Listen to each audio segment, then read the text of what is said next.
Well, here's a picture of a gentleman that some of you might readily recognize. Does that look familiar at all to you? This person said, I care not where I go, or how I live, or what I endure, so that I may save souls. When I sleep, I dream of them. When I awake, they are first in my thoughts. All right.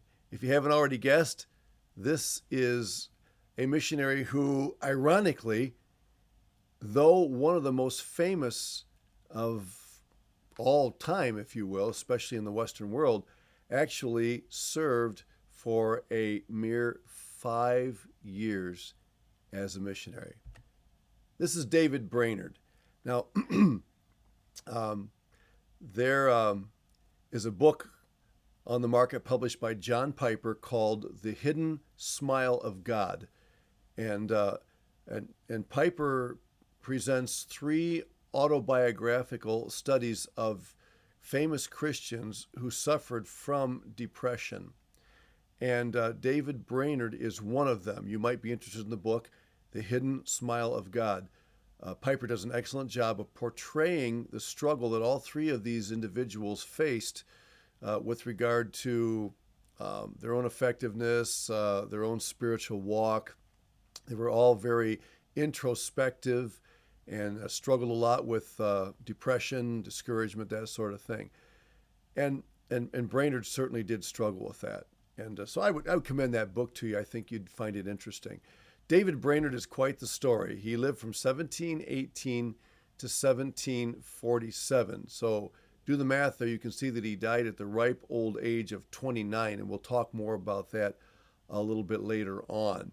But a very brief life and an extremely brief ministry. He was born in the Northeast in Connecticut, and he lived at the time of one of the most famous American theologians of all time, Jonathan Edwards. And certainly you've heard the name Jonathan Edwards, and perhaps you've studied a little bit about him. Well, there's an interesting connect between Jonathan Edwards and David Brainerd that we'll mention in just a few moments.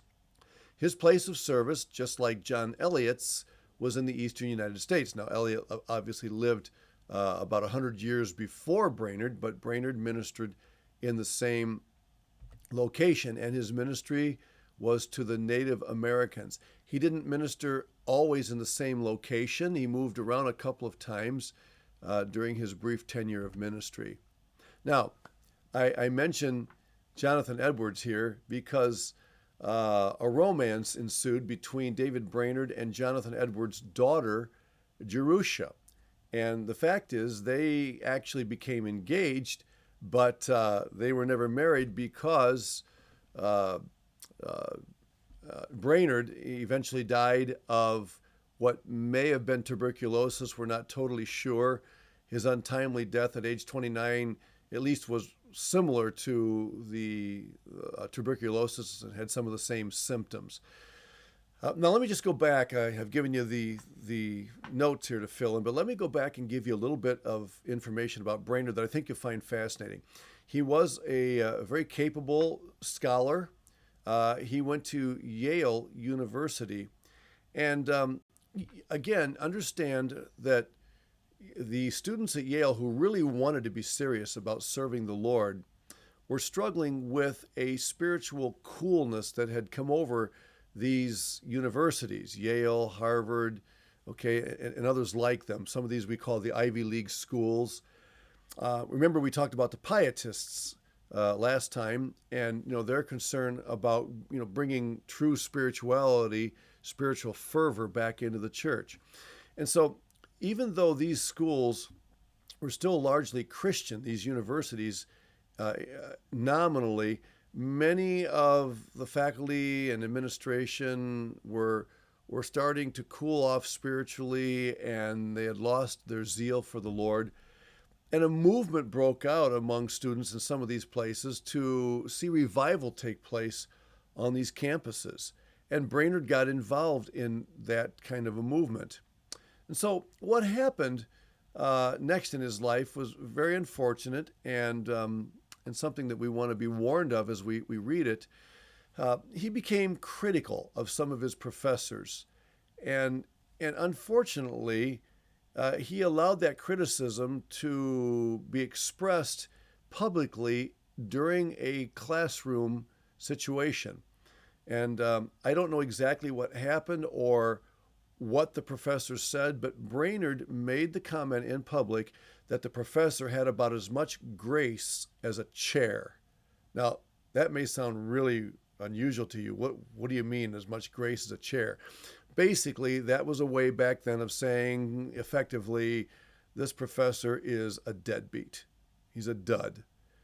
And it was obviously a very uncalled for, ungodly way of speaking to a professor in the classroom. And so he was called in and he was interrogated because of what he had said. But the school graciously gave him an opportunity to make a public statement of apology for what he had said, and then he would be permitted, perhaps with some disciplinary action, he would be permitted to resume his studies.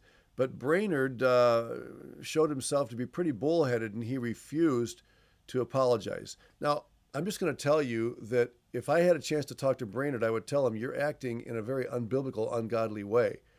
It's one thing to be concerned about a spiritual coolness or apathy that you may perceive in the life of someone, but to respond to it the way he did is certainly not speaking the truth in love. It's certainly not acting in a way that encourages someone to consider his way.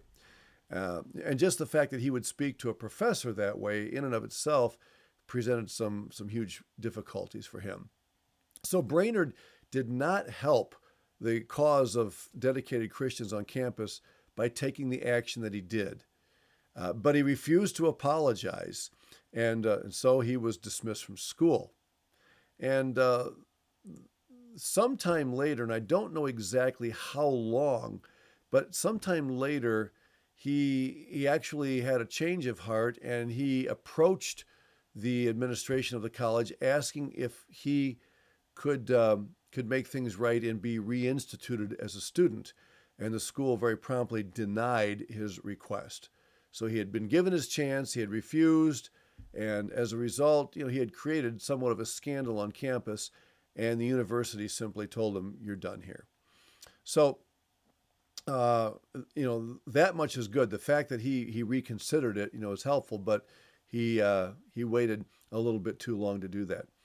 And then what happened is David Brainerd really was anxious to get out and work among the Native Americans. He had a burden for them, and a couple that had significant experience working with Native Americans actually invited David to come on board and serve kind of as an apprentice so they could mentor him and help him to learn about ministry. But he wasn't willing to do that. He wanted to get off on his own. He wanted to do his own thing and reach people the way that he felt God wanted him to reach them.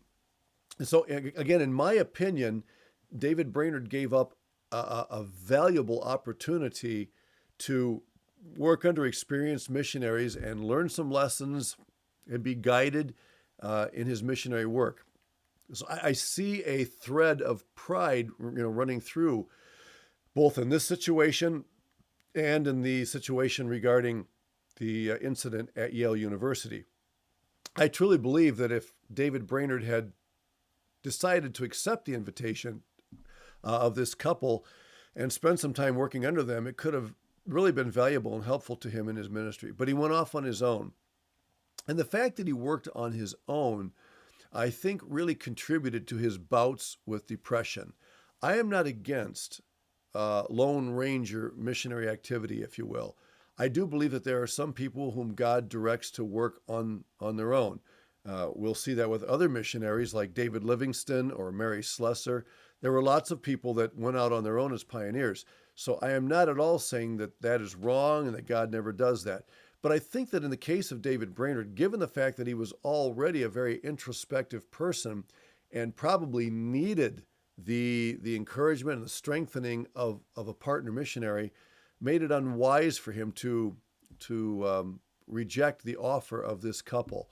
And so he became very contemplative, very introspective, When you read his writings, and a lot has been written about him, you you'll see you'll see a couple of things. One, a genuine heart's desire, a deep, deep burden to know Christ and to put off the flesh and to live for God.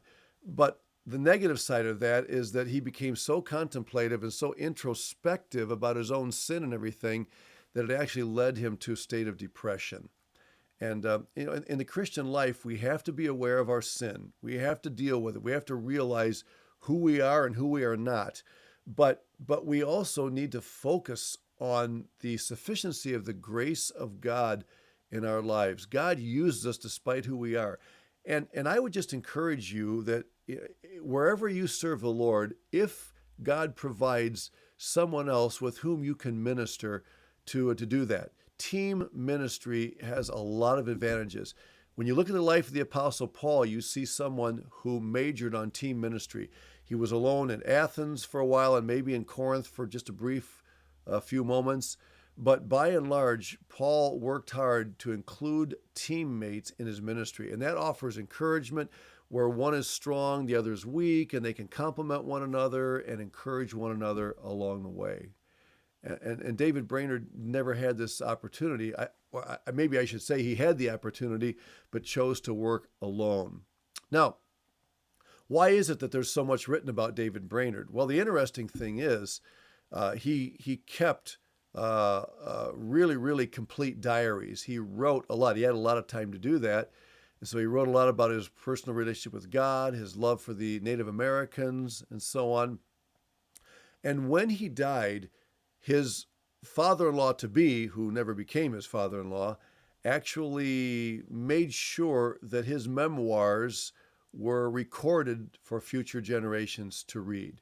And so today, you can read a lot about David Brainerd and read his journals because, praise God, his future father-in-law, Jonathan Edwards, made sure that they were preserved.